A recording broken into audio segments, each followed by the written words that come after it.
these matters. Senator Williams. Senator Williams. Thank you, Mr President.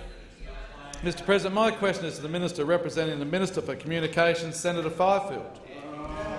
Can the Minister inform the Senate of any new information about the management of the National Broadband Network?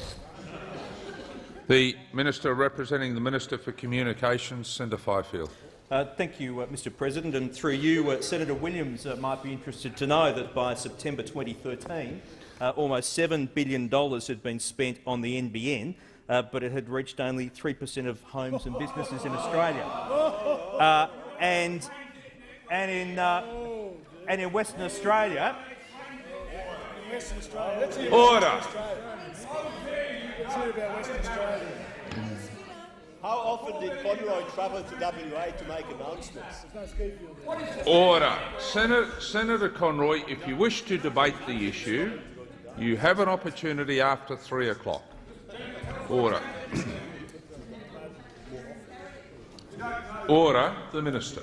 Continue. Thank you, Mr President. And in Western Australia, Senator Johnston, Senator Cormann and Senator Smith may be interested to know that only 74 premises in established towns and suburbs had been connected to the NBN fibre network by September last year. Only 74. Mr President, I know the view of my Western Australian colleagues is that Labor wasn't building. Senator Fifield, you deserve to be heard in silence, and those on my right should cease interjecting on your answer.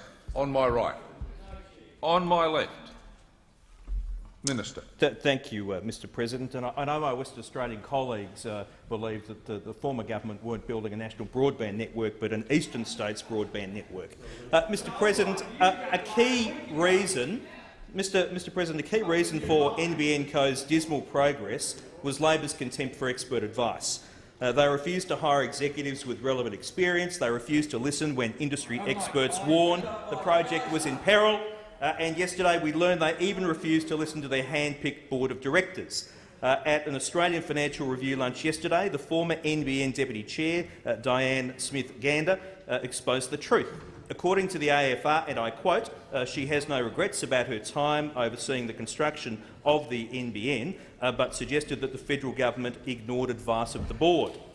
When asked if the board had urged Senator Conroy to conduct a cost-benefit analysis of the NBN, Ms Smith-Gander said, and again I quote, "Think about the notion of suggesting anything to Minister Conroy."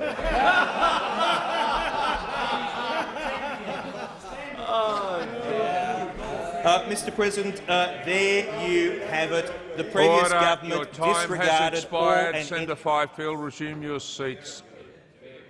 Now, when there's silence, Senator Williams, I'll give you the call. When there's silence on your side, I will give you the call. Order. When there's silence on your side, I will give you the call. Senator Cormann. Senator Cormann and Senator Ryan. I'm waiting to give on my left. Senator Williams. Thank you, Mr President. I have a supplementary question. Can the Minister advise the Senate what has recently been learned about the construction model used by NBN Co? The Minister. Thank you. Well, one of Labor's mistakes was to fail to grasp that the NBN project was not about technology, it wasn't about marketing, and it wasn't about spin. It was, in essence, a giant construction project.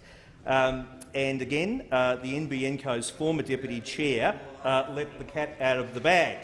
She said that NBN Co's model of layer upon layer upon layer of subcontractors, the Sarah Lee approach perhaps, was wrong. Mr President, it certainly didn't work well, we know, in Western Australia, South Australia or the Northern Territory. And let me quote Ms Gander-Smith again. You had to go 4 up the chain until you actually got to one of the head contractors. I don't think that's the right way to have relationships with the people who work for you. Mr President, there were too many layers of management, not enough efficient execution. It was obvious to the board that the construction firms and to the coalition that the previous government were not focused enough on execution. Order. The only people who Time's couldn't see that was expired. Senator Senator Williams. Senator Williams. Have a further supplementary question, Mr President. Can the minister provide an update on the government's efforts to discover the truth about the NBN? The Minister. Mr President, Ms Smith-Gander's remarks remind us how important it is to learn why the NBN failed under the previous government. We are ensuring that the truth is told and that the lessons are learnt. We asked NBN Co's new leadership to review the project. This work revealed the truth about Labor's plan, that it would cost $73 billion and take a decade to finish. We asked Corte Mentha to audit NBN Co's governance. That work is almost complete and we look forward to it. We've also asked Mr Bill Scales, AO, former chairman of the Productivity Commission, to audit the policy process which resulted in the NBN.